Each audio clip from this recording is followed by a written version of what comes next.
After nearly a week on the run, quadruple murder suspect Austin Drummond has been captured. Drummond was found after a shelter-in-place order was issued for an area around Jackson, Tennessee. This is Drummond just moments after he was caught this morning.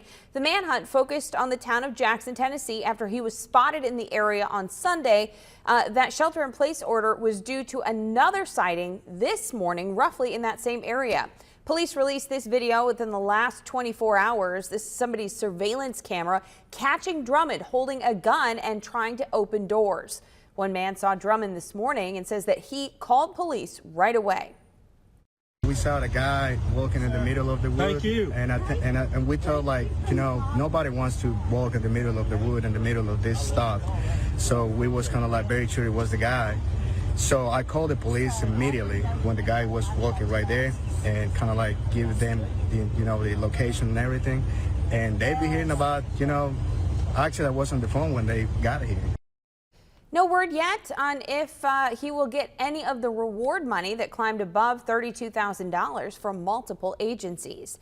Drummond faces multiple charges, including 4 counts of first-degree murder and 1 count of aggravated kidnapping. 3 other people are also charged in this case. Investigators say Diara Sanders, Giovante Thomas, and Tanaka Brown all helped Drummond after the alleged murders. They're charged with accessory after the fact.